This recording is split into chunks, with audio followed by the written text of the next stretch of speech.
Hello, exiles, and welcome to another episode of the Still Sane podcast. I am your host, Talkative Tri, and I am here with aer0, the OG king of Ice Shot and the Twister Mister. I think you started Twister.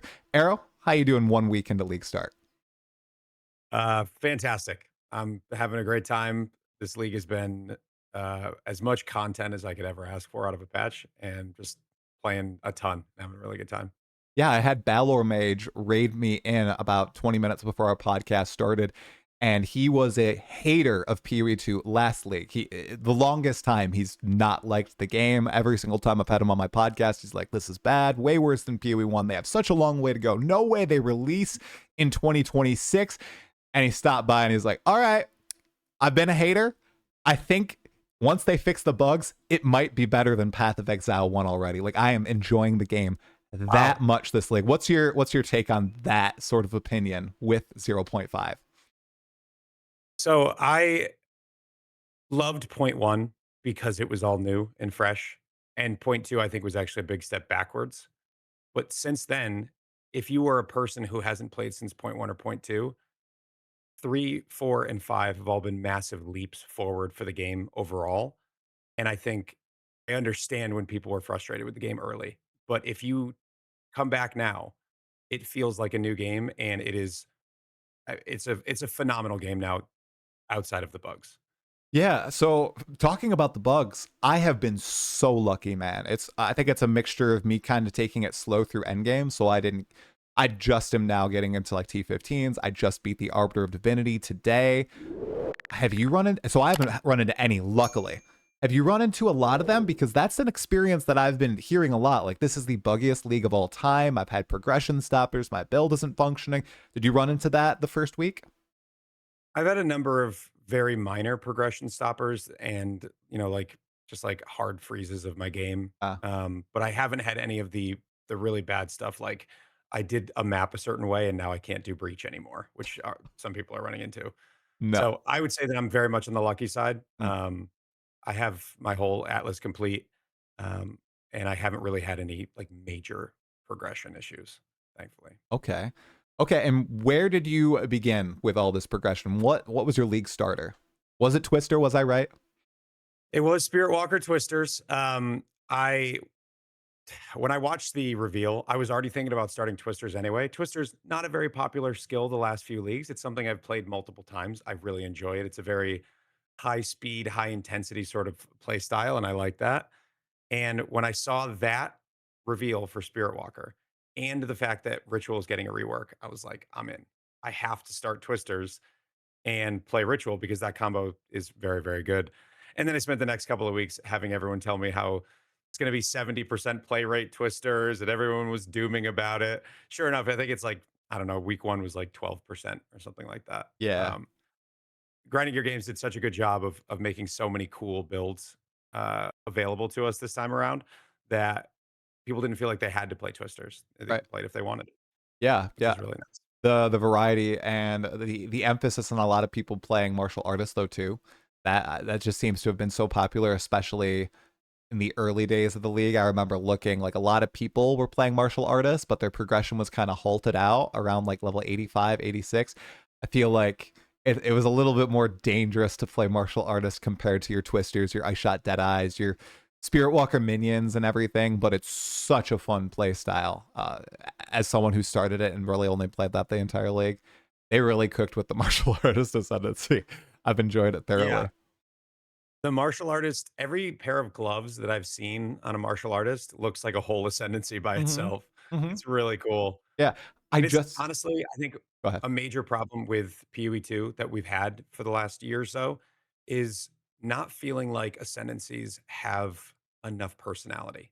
Hmm. They feel a little bit too weak. They feel, I mean, I could play Twisters on 12 different ascendancies. I could play Ice Shot on most of the ascendancies because the power is not in the ascendancies. But when you add stuff like martial artists, that's like if you want to go and lean into this, it's incredibly powerful. I think that we need more of that.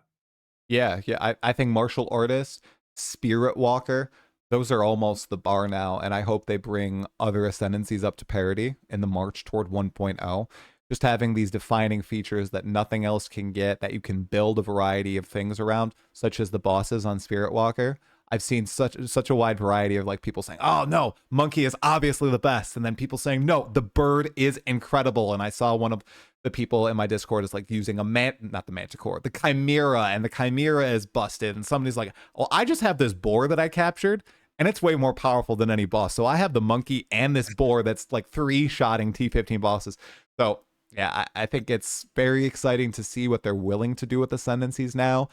And I do think after seeing how much people have liked, especially those two, Martial Artist and Spirit Walker, they're going to bring others to that level and add these build defining nodes that also can stretch out into a bunch of different playstyles.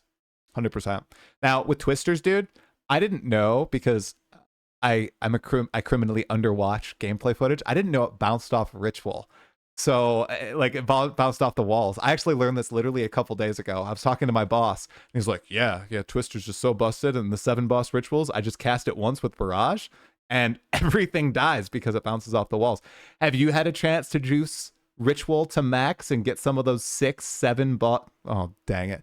Get some of those 7 boss rituals going on? I know. That's so unfortunate. It is. Yeah. I actually did ritual from day one. Day So one. Okay, you until did. yesterday, I had done pretty much nothing but ritual. I did a little bit of breach, a little Okay. bit of some just like exploring, but ritual has been on almost every map that I've done, and it was super lucrative. Unfortunately, our buddy Fubgun got his hands on it, and now the tablets are like out of this world expensive. So I'm probably going to be moving on, try some new stuff out. But yeah, it's really fun. It's super simplified. So in the past, Ritual showed you a window of rares and magic items and currencies, and it was so much to assess. And now you have uniques and omens, which are very easy to assess quickly the value of. So even in an SSF scenario, you're like, oh, I already know that I have that. I don't need that, or that omen's perfect for me. And having that feeling of not having to go shopping for quite so much Mm. time is really enjoyable compared to what it used to be. So I love the new ritual. Yeah, you released an ultimate breakdown of it, right? On your channel? I did. Okay, sick. I'll link that in the description of the VOD, you guys. That's it. Cheers. I know a lot of people have been coming and asking questions about all the league mechanics, so I think those ultimate guides, especially because I know that there will be iteration on these, but I feel like they actually built them out pretty well, and I don't think there will be substantial change from the base systems here with Breach, with Ritual. I think the contained nature of them is great, like you said. When you do Right. Ritual, you know exactly what you're getting. Yeah, you can have some variety with, I think it's the Right of the Nameless, which that's what I'm progressing toward right now. But the rewards, you're right. You don't need to spend 5 minutes going through, 30 seconds going through all the items in your window or doing like a regex or anything like that. You're good. Right. It's nice and smooth. So I felt that too with Ritual. The reason I made that video, I don't normally make a ton of like mechanic guide stuff, is because I spent half of every stream answering questions about how it worked because it's not super intuitive. This is a GGG problem. Their UX UI team is I don't know. I don't know how many replays they do of some of these things, but I couldn't figure it out at first. It took me half a day to figure out just how to get through, where do I put this audience with the king? And somebody was like, "Oh, you need to just like hold it and then go to your atlas." I was like, "I need to have it in my inventory." I'm like, "Yeah, how would I have known that?" But so yeah, so if you want to use that, you have to hold the item in your inventory, go to your atlas, and then find a new location that only shows up if you're holding onto the item, which is I think pretty frustrating because it's not intuitive and it just ceases everyone's progress. Yeah. So everyone's holding on to all these invites, going, "How do I fight the boss?" And I'm like, "I don't know. I'm searching." So I spent days just like learning exactly how every system worked so I could explain to people and kind of end the frustration. Perfect. And that's something I learned too, because I just got my first audience with a king. Does that go even for the quest item where the specific No, the location? quest item is part of the quest. It tells you where to go It with it. is? Okay, okay. So I've got to go to the care whatever place first, care Tarth or something before I can progress. That's Okay. right. I'm working my way there. I wanted to get Hilda first. I'm doing my first Great Beast hunt. On that too, have you unlocked any masters and have you been interplaying that with Ritual yet? So I did Doryani first Mm. because I wanted to have an extra revive in every map. Um, my build is good in that I just really don't ever die, which is great. But the peace of mind of having one extra portal is worth so much to me that I don't care if I'm sacrificing some amount of loot somewhere else. So basically, you can go through the map as normal. If you die, then you go, okay, this is it. I got to lock in and not mess anything up here. But it gives me that freedom to not, I got to read chat, right? Mm. I'm paying attention to a bunch of things. And sometimes you're not paying super close attention and you catch a boss slam or whatever. So you dodge roll into a pack. So it's really nice to have that. So Doryani was my first target. Unfortunately, I think our radiation is still bugged on him. Oh, But I've been using Doryani pretty okay. much See, exclusively. this is a great stat collection opportunity for grinding your games because every person I've talked to that has unlocked the Masters is also using Doryani for the extra revive. So I'm curious if they see at the end of the league that, let's throw out a number, 60% of people are using Doryani almost exclusively, and they're taking the extra revive, or like 90% of the people using Doryani also use the extra revive. I wonder if that means like, okay, you know what? Let's just do we make it baseline? Do we always give Yeah. minimum 2 revives? I wonder if they'd make a change like that if they see a huge amount of the player base just, yeah, no choice, we're just gonna do it, or if that'll tell them, all right, we got to remove this option from Doryani. Can't have that. Oh boy. Let's hope not. I mean, I think it's something that people have been clamoring for a while, Hmm. and they didn't want to give it to us, and now they've given it back to us with an opportunity cost. If you want this, you have to give up some power, Yeah, which I can see the draw of that. But then that also means I'm pretty much never going to use the other two right. because you've given me something that I want all the time, but I have to give up stuff to do it. So I'm just not going to engage with the other masters really, Yeah. outside of like super niche stuff. Hmm. So I don't know if that's a great idea. Right. Well, so we'll see what they do at the end of the league. They have a lot of opportunity here to swap things around, and they even said that they had 2 other masters almost ready to go.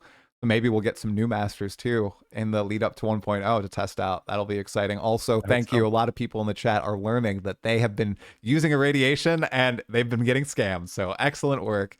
The YouTube chat is like, oh my goodness, no way. This is crazy. So you focused on ritual with twisters. Now, as we move into week 2, are you looking for one, new character build, and what is that? And two, are you going to be trying to master a different endgame system with this swap up in character? Yes, both. Okay. I actually just started my reroll. Ah. I got through the campaign late yesterday, and we are going to be doing Frostbolt Totem Gemling. Okay. So totems, Spell totems. totems have a very cool alternate quality that Gemling gives them that scales cast speed based on how much quality you get and how many totems you have out. So it's 10% per 20 quality per totem. So Oh. 5 totems is 50 cast speed. If you get an extra 20 quality, you're now at 100 cast speed. So that number can get really, really big. And Frostbolt's multiplier is more projectile speed. So that can get over 100% more prod speed. Combine More? that with Valenta's propulsion, which is a lineage Uh support, huh. which converts cast speed into projectile speed. I'll have 3 or 400 cast speed. So then like 300 prod speed multiplied by the more multiplier. The idea is basically machine gun turrets. Mm-hmm. And it's already feeling very good. I'm like level 62. Oh, okay. That's a curious build. That I went immediately to a machine gun layout. So that does sound pretty fun. Has totems been successful this league? Have people been enjoying the new, basically implementing a PoE1-ish style of totem into PoE2 as opposed to the generator spender style that they had in 04? It's going well. People are enjoying it. Okay. But I think a problem is Grim Pillar is busted, which is one of the new Kalgurin supports. And with very little investment, you can get that doing a crazy amount of damage. So as I looked around at some totem builds, that's really all I found. Okay. I think Toddy is playing Spark totems, but I went and looked on Ninja, as I always do before I make a build that I think is a novel idea. Make sure nobody else is playing it. And nobody was. And nobody was. Oh, there There's you not a go. single Frostbolt Totem Gemling on Ninja. So, yeah, I think it's well received, but I think it's a little bit overshadowed by the new the Okay. new support. Okay, so you heard it first here, guys. If in 3 leagues' time we see, the top tier league starter is Frostbolt Gemling Legionnaire Totems, and everybody's like, this is the newest, greatest build, it's the best, it's busted, aer0 started it, guys. aer0 started the trend. You heard it here. Okay. All right, and with that, what are you gonna pair it with? Are you gonna focus on a certain league mechanic farming, like expedite? You said you've barely touched anything besides ritual. What's Yeah. next? So I did a little bit of breach and I just didn't love it. It Hmm. just feels a little hollow, I guess. I know they added some pack size fixes. Apparently there was a bug to like how many monsters were actually spawning. Yeah. It just felt a little empty. But expedition is something that Twisters wasn't great at because it spawns monsters in like little intervals. And I felt like I was constantly having to send out new tornadoes. So it Hmm. was a lot of work to do it. If you were in an open area, you might have to cast Twisters 10 or 15 times for one event, where I Yeah. only have to do it twice in a ritual or twice in a boss fight to kill like the Arbiter. Yeah. So it was just a lot of work. And I was like, I'll just play a different build and then do this later. So this build, stationary totems, one button that you barely press. Uh-huh. We're going to do expedition for that. Okay, expedition. So you're sailing. Have you fought the? So I assume if you just started, you haven't fought the new expedition boss or anything. I did the quest line of Okay. expedition, Okay. but I haven't gotten to like the meteor island that they teased in Meteor the Island. Okay. Now, the initial quest line with the fortress and the Arbiter of Divinity, like I said, I just closed that out. I did the quest version of Arbiter of Divinity, the Matriarch, Patriarch. What were your thoughts about that fight? Did you enjoy it? Did you instantly kill it when you first got there, or was it a little bit of a battle? no. That was such a cool experience finding the new guardians. One of those fights was very annoying for me because I couldn't quite see anything, and you really have to pay attention to the little white balls that come across the screen. Mm-hmm. And I mean, with twisters, you literally have no visibility. So that took me a few tries, but the Arbiter of Divinity was awesome. I loved like the lore building around it. You ascend the tower, Tech Rod comes in and gets smushed. Yeah. It's such an exciting lead up, and then I actually found the fight to be really active and exciting. I didn't feel like I was fighting the arena too much, which I don't normally love. Like in the Arbiter of Ash, where it's all just arena battles. Mm-hmm. It was a cool fight. It took me a couple tries the first time, but once I have a couple hundred divines in the build, it Yeah. goes down pretty quick. But a very cool fight. Yeah, the interactivity between the actual boss and you, that's a great call out because he attacked. So when I fought him the first time, when I go, his spear attacks are constant. He was breaking down my energy shield. I was like, oh my goodness, this is going to be a tough fight because I'm doing Falling Thunder and I need a second to cast it. But he kept like hitting me, and I always felt like, oh, what if he crits? What if he does this massive move? So I had to keep weaving in and out. And then the illusions started popping up, and I had no idea what was going on. And yeah, it was a fun fight. It was a fun fight. And I'm glad you appreciated the lore. The whole going into the engine room of Mhm. the tower and seeing that device powering it was awesome. Having Doryani instruct you how things are made as well. We have to Yeah, we have to birds and the bees implant the moment. seed. Yeah. It was I don't know who you are. You playing your the Spirit Walker? Like the Yeah, monk was so he was like, well, this is kind of weird that you're telling me this, but I yeah. understand that we got to do it. I don't know if the Huntress has like a different reaction, but I'm excited to see how She was just everybody like, takes it. gross. Gross. This is gross. Yeah. So I actually I love that. Is that getting you as someone who like blasts the game? Does your character interplaying with like Doryani and the bosses get you a little bit more into the world? Like, does it immerse you more, or is that something that you don't even care about, even if it's the first time? You're just kind of just blowing past it. So I actually love lore. I'm the kind of guy, like I'm a big Lord of the Rings nerd, and I'm the kind of guy who will like go look at maps to like understand how like far apart cities are in those sort of stories. With Path of Exile, it was really easy for me to ignore that being like a PoE1 blaster for so long in my early years. It's like all I cared about. Mm-hmm. But then after a while, I started watching Kit and Kat Noodle videos and Gavin videos and like really appreciating how much they've done behind the scenes that you only get if you pay attention to every little snippet. Mm-hmm. And I like that lore is more in the forefront of PoE2 than in PoE1. It feels like you're kind of forced to engage with it a bit, but then you get to experience the whole intended experience, not just, hit escape as fast as you can to get through the Oh, dialogue. I know, definitely. And they did their first cinematic, if I'm right, the first in-game rendered cinematic with your character with the smooshing of Techrod, which I thought, whoa, did that really just happen? But yeah, his wyvern flies off without Techrod, so he's gone.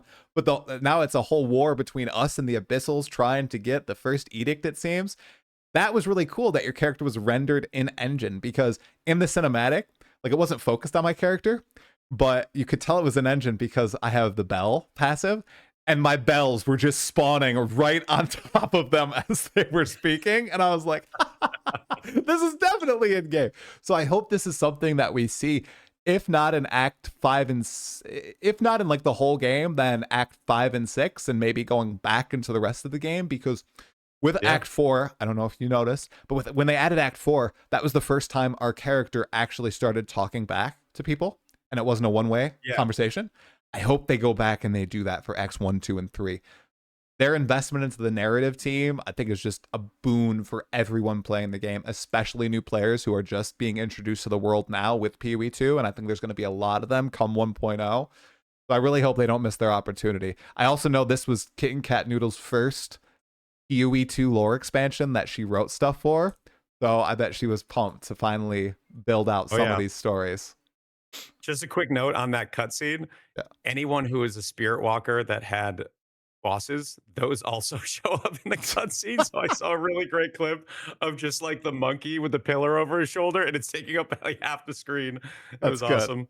Dude, that's so good. I really hope they add more cutscenes like that. I don't know how much effort something like that is, but the payoff was so big the first time we got to see it. Mm-hmm. And I enjoy it every time now. The way the camera kind of zooms out from that position and takes you up top. It was very cool. Yeah, highly enjoyable. The music too, I gotta call it out, it was almost like, I don't know, it felt a very different vibe. It was very loud. I feel like a lot of the boss fights in PoE1 and PoE2, the music is a little bit reserved. Like if you think about Arbiter or Zasht, I think Maven has a pretty loud initial boss theme, but this one was like jamming almost instantly from the moment that the dude just walks out and is like, hey, I'm gonna take care of you now.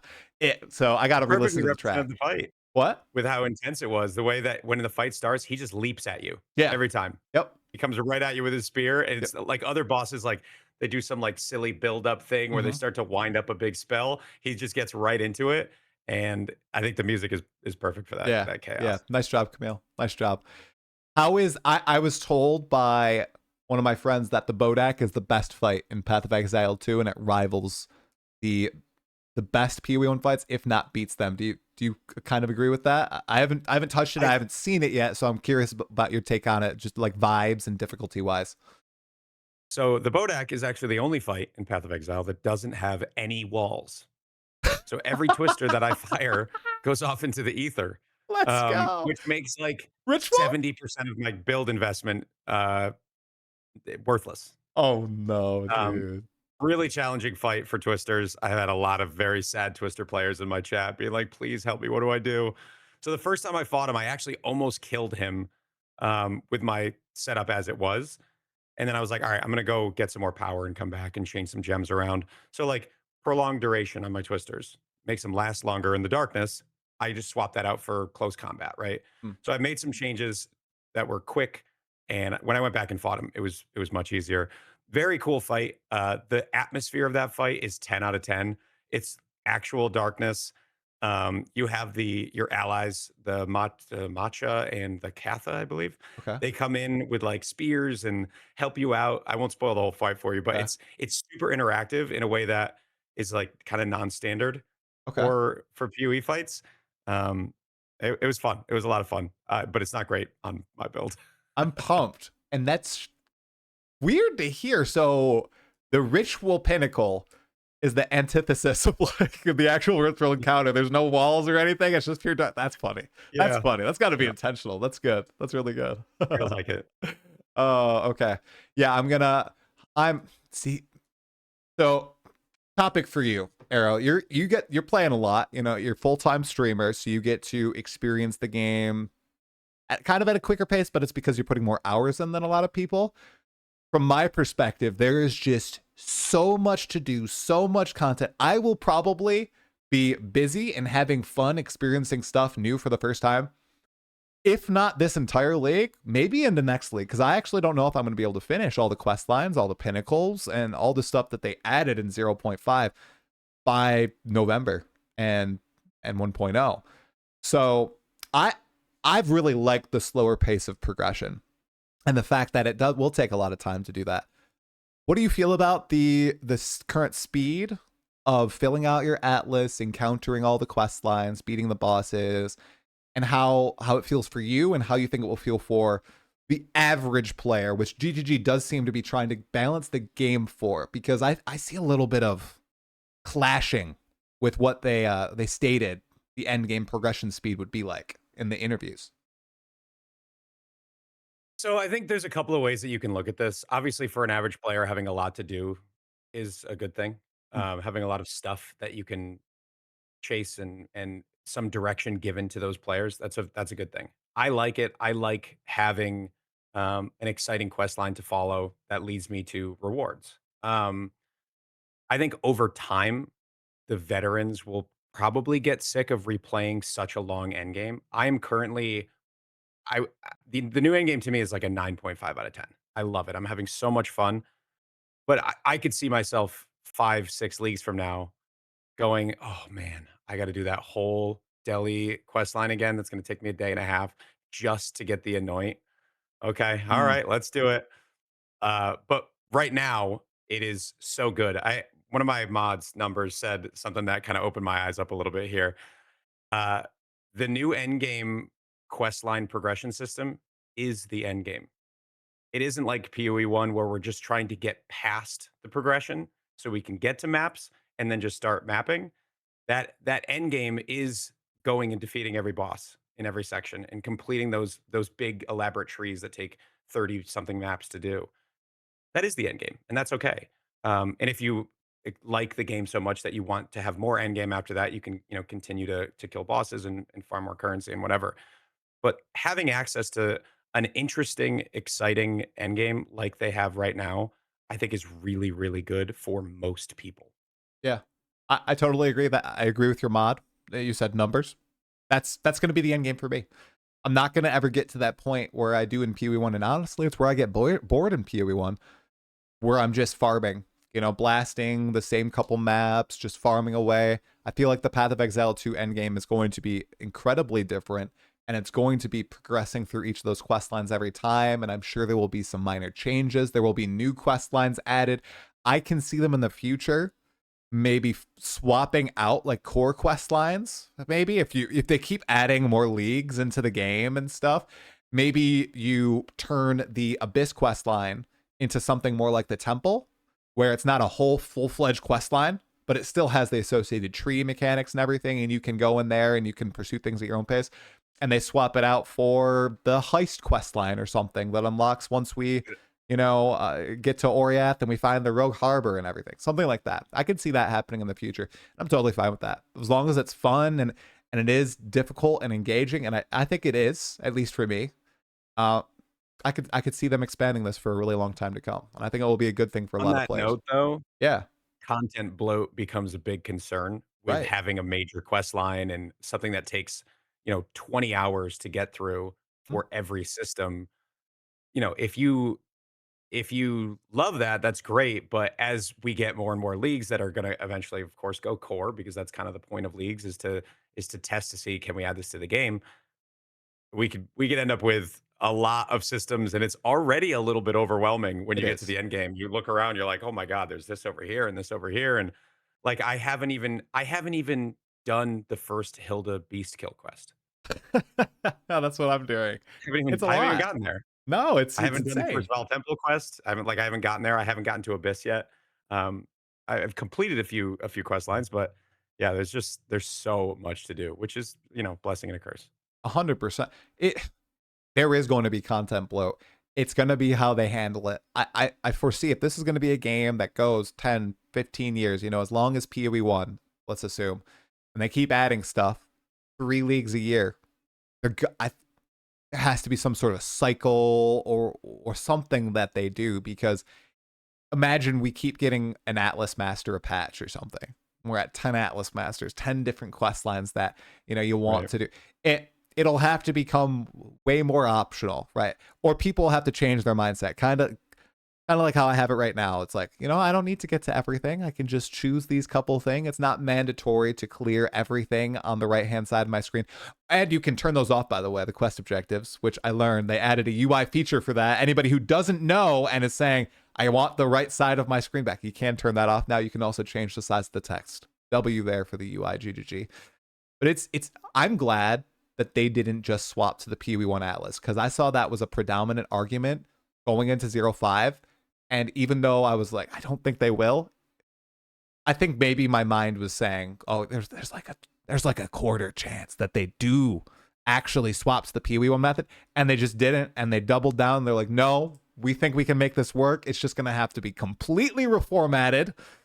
And I think, like you said, 9.5 out of 10 is a high score from you, dude.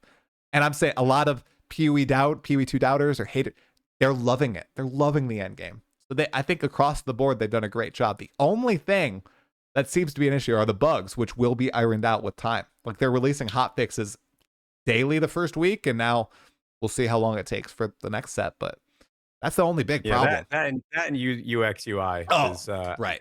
I think like a leading problem of like systems getting introduced and people just Mm, going, I don't, what do I do now? mhm. There's just way too many of those. Let me quickly vent about Oh, something in please. Ritual. So Ritual before had several buttons you can interact with. You can defer things, you can re-roll, and now there's the new offering tribute thing. So when you at the bottom it says offer tribute to the king. Mhm. Okay, so that's when you want to be done with the encounter. I don't want to do this anymore. I'm done. I've got all the items I need. You click that button, it gets rid of all your tribute, and you can't get it back. That button becomes the defer button when you click the defer button in the top right. So you click the button in the top right to select items you want to defer, and then the end encounter button transforms into the defer button, which has led to so many misclicks and so many rituals thrown away in the last week that I can't even describe to you. I could make 5 YouTube shorts a day about me freaking out about this ritual UI. I don't know how somebody didn't double click it one time in testing and go, oh, that probably shouldn't be there. So please, GGG, move that button, please. Yeah, that stuff definitely needs to be cleaned up. I also saw a post in our Discord where people were kind of laying out all the UI issues that apparently are occurring in all the different quests in the end game. Like the way that, for example, with Delirium, you can just create a mist, but with Breach, you have to go and find the hives on your atlas. Like, it's a specific bio. Those things, I kind of like that there's different ways to engage with all the league mechanics. I think that's cool. But also, finding a breach hive reminds me of the Citadel RNG of before. And that's very frustrating if that's the thing that you really want to engage with. Where are you on the determinism versus random factor when it comes to end game encounters and mechanics and the Infinite Atlas? Well, we've taken a huge step towards having exactly what we need to do right in front of us, right? We have all of our quest lines set in stone Mm-hmm. in the atlas. We know where they're going to be when the league starts. So they've definitely moved away from the randomness. Uh, I still think there has to be some. Yeah. If everything is a straight line, it just isn't that interesting to navigate anymore. If every map is ravine, it's just not as interesting. Yep. Now, are there are there maps that I don't like? Yes. In this this is like a microcosm of, is there parts of the randomness that I don't like? Sure. Um, but I think it has to exist. There has to be that friction. Mm-hmm. People talk about the weight and the friction and all that. It is real. Video games are just a psychological experiment of what makes the dopamine receptors go off and how often. And if you don't have friction, it just becomes, like a, no offense to Torchlight, but more Torchlight focused, where you're just kind of like going as fast as you can in a straight line. And you're not really interacting with anything. And people don't play Torchlight for 3 months. Play it for a week or two, on average, of course. Of course. Sorry to my Torchlight enjoyers. I like playing Torchlight for a couple days. But because it just feels like I'm going in a straight line, I just don't have the excitement that I have in PoE. Yeah, there's an important line to toe, and I think this is a step in the right direction. I really do, and I see this style of the game being playable for quite a bit longer. I know they said, "Oh, we want you to complete and quit." I do think that'll happen, but I sure as heck am gonna play. I hear a little bit of an echo on my side, aer0. I think it's. How do I hear myself? We're gonna do a hard pivot because I lost my train of thought. There's a bunch of spicy topics that I wanted to get your take on as someone who's probably answered this question a million times, because there are ongoing hot fixes, GGG calls them, in 0.5 that are directly affecting, one, a couple builds, and two, strategies on endgame farming, which are two things that I am not well versed in. But I smashed the nerf. I agree with the nerf button. I hear myself again. I hear myself again. I don't know if this is my fault or what. I don't know. So GGG have been doing a lot of hot fix. This is so funny. I'm losing it right now. They've been doing a lot of hot fixes that have been touching like endgame farming strategies, and a couple builds have been touched. And my stance is they should, if they see something as an outlier on their end and they think it should be nerfed, it probably should be changed. And I like that they're changing it as quick as possible so it doesn't allow people to, one, like invest into certain builds and get pissed then, or a certain farming strategy that's obviously an outlier to go out of control. Now, I don't play a ton. This is just my opinion from someone who does play a ton and does do endgame farming and is in trade league. What's your opinion on all the changes that have happened, for example, to like the Abyss nuking, right? It was giving way too much currency and items, and now they nuked it from orbit. What I heard from Miso, at least. So I think one thing that's really important to remember when we talk about balance and mid-league balance, we are in early access. And the goal of early access, this is a beta test, you signed up for a beta. The goal is to get the game to a place where it is ready to be launched and not have problems. If they spot a problem during early access, they should fix it. I just firmly believe that that's the whole point. It may be annoying, it may be frustrating, and there may be things that they can do where if they say, "Hey, we're gutting an ascendancy because it was doing something way too strong that was like totally busting the game, and we're going to give you 50 respec points for free if you were playing that ascendancy." They could do stuff like that to help mitigate the blow, but it's a beta and they should be fixing things as they come up so they don't have a backlog 10 stories tall when the next league comes around.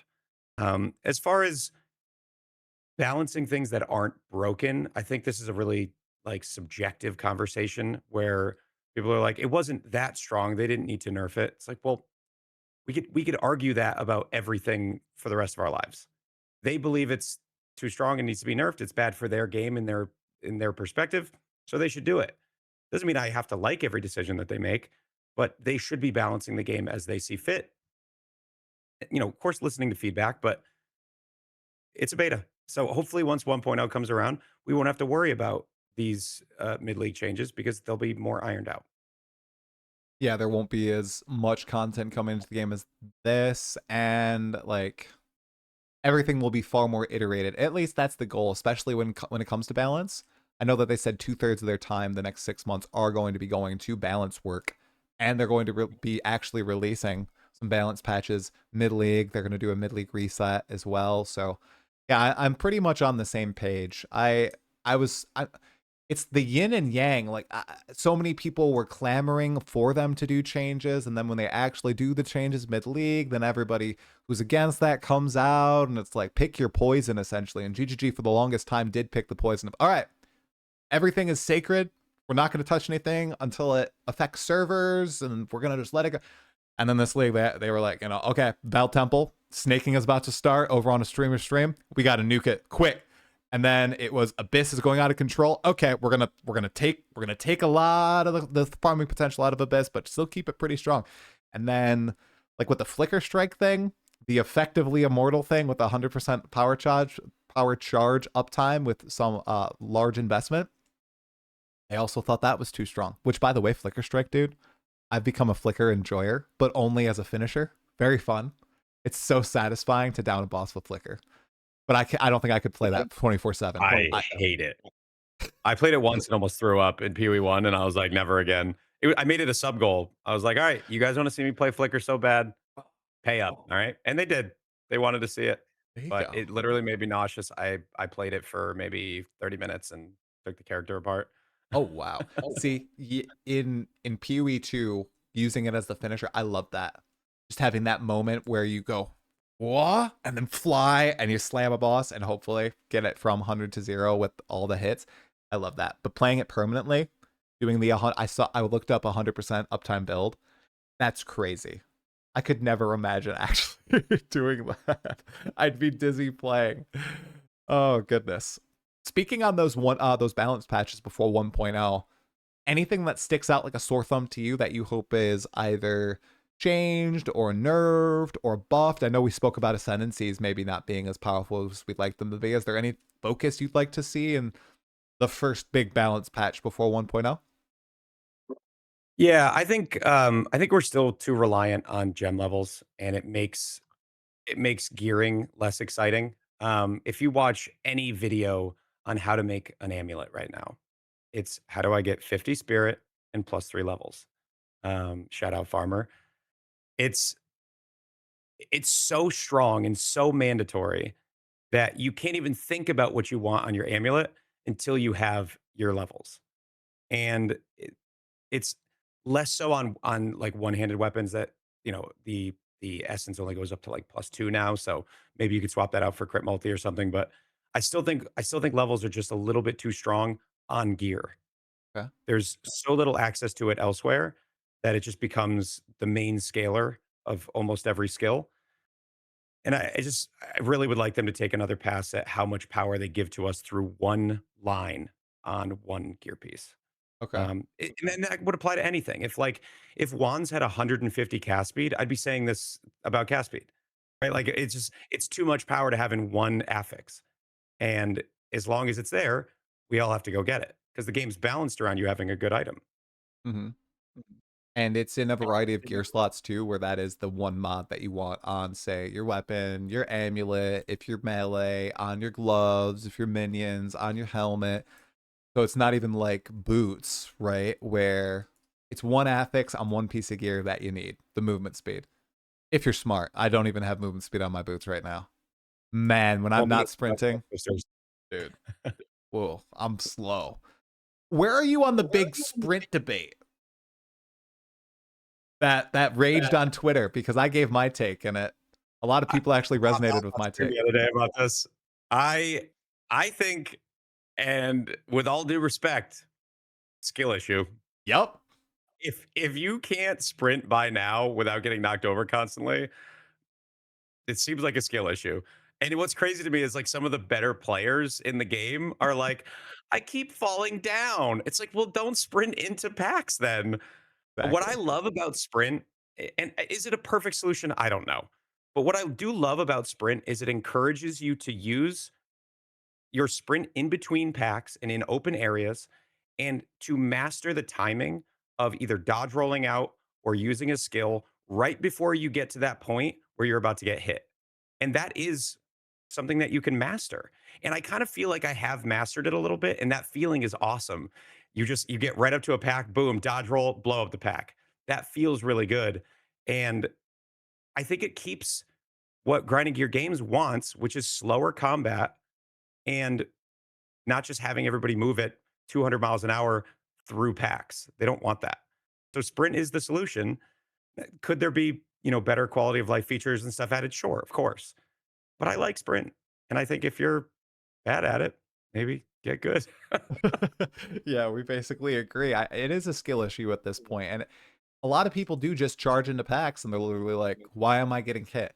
And then there will be the one clip where it's like, "No, this is what I'm talking about," where they get hit by one stray projectile.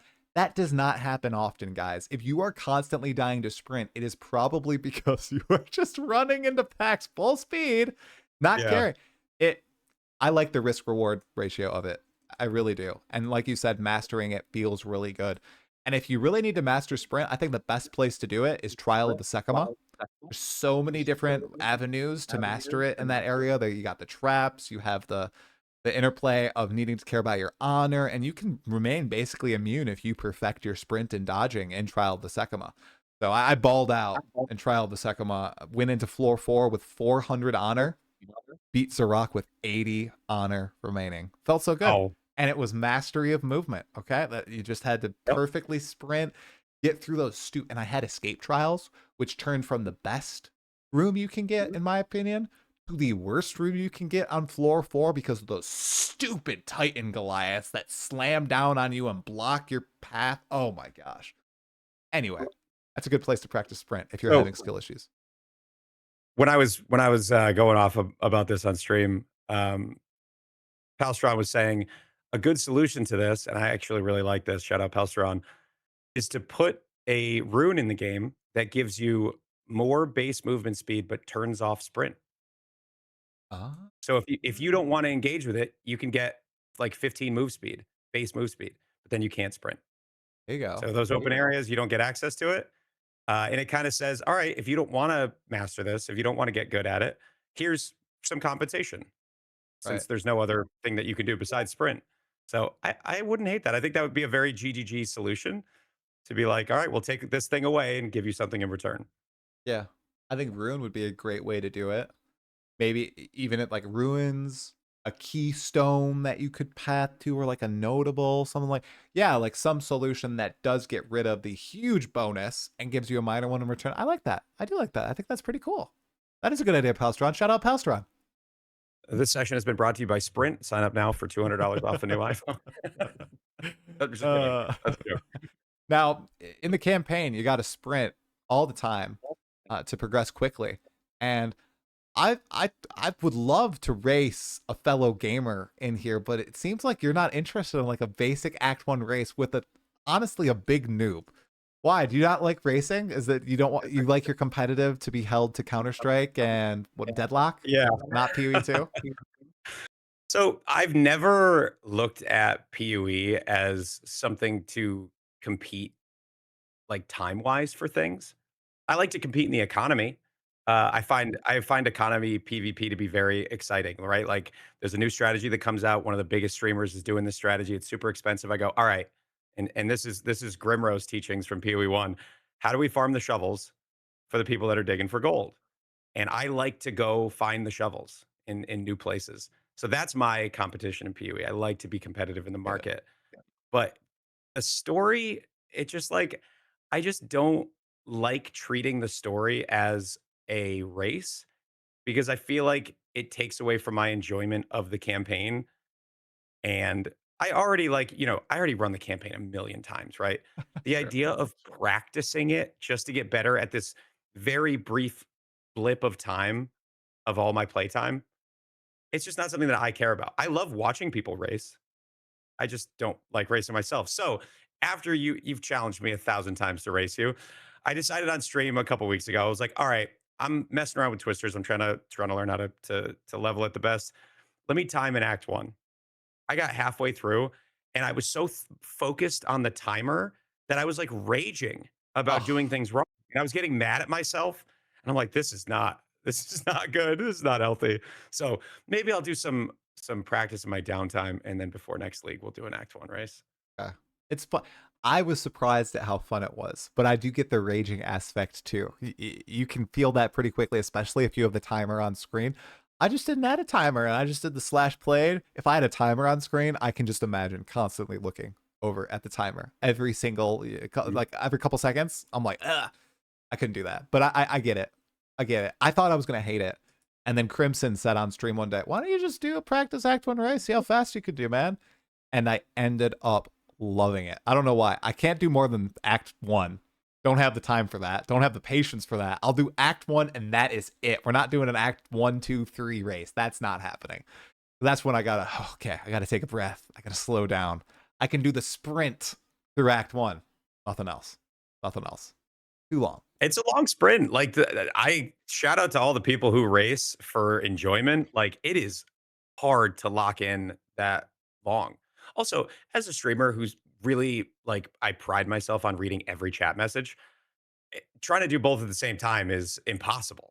Yes. It's actually impossible. And every time I look up at stream or up at chat, I would run into a tree and stop my sprint, or I get knocked over by a pack of monsters, and I'm like, "Ugh." So that's Yep. a bad experience. Yeah. Okay. Assuming we don't have another pod until 1.0 or after aer0, what's the one thing you're yearning for most for the December early access leaving for Path of Exile 2? I think not even for me, but for the enjoyment of the player base is more weapons. I think more, whether it's, daggers and traps and mines and swords. I think more of that stuff needs to get into the game quickly, because there's so many people that are just like, I can't play my favorite archetype. Mhm. Like if PoE2 launched without bows, I'd be heartbroken. I'm a bow enjoyer. I always have been. Every game I play, I'm the bow guy. So I can understand why it's frustrating. So I think it should be a priority, even though it actually doesn't really matter that much to me. There's so much for me to explore, and if they don't add swords, I'll just play something else, right? But Yeah, yeah, yeah. I get it. I get the power fantasy people want their weapons, so I hope they add that. Yeah, I agree. Weapon, and that you get more unique items with weapons too, and more combo potential or weapon set potential, swapping out stuff. So I think that's also the big hope for me. I'm most excited for the axe and the finishing of the story. I think the culmination is going to be sick, and we get a bunch more bosses and all that. So that's my biggest desire. But weapons, that's a close second, definitely. And we already know we're getting the culmination of the story. Weapons are still like, I don't know, kind of Right. confirmed, but I think they were very smart with their language just in case there's a druid-like delay. But I think swords would be a good ad. All right, Arrow Man. Anything else you want to chat about for 05 or PoE2 in general? Not off the top of my head. No? Well, I'm glad that you joined me here today, and you also wore a tank top. Not a lot of people wear tank tops in the streaming community, so Always. let's go. Yeah, hell yeah, love it. So, well, I hope you have a great day. I hear myself twice again. I'm not cutting this in post. This is the outro. If you guys enjoyed the episode and hearing double try some of it, assuming I don't cut it out at the end, make sure you like the video, guys. Go sub to aer0 and check out his ultimate guide to ritual. Maybe expedition soon too, if that UI is equally abysmal and needs improvement. That'll be in the description below. Thank you so much, aer0. I really appreciate you coming on. I hope you have a great day, great stream. Thank you so much for having me. I really appreciate it. This was fun.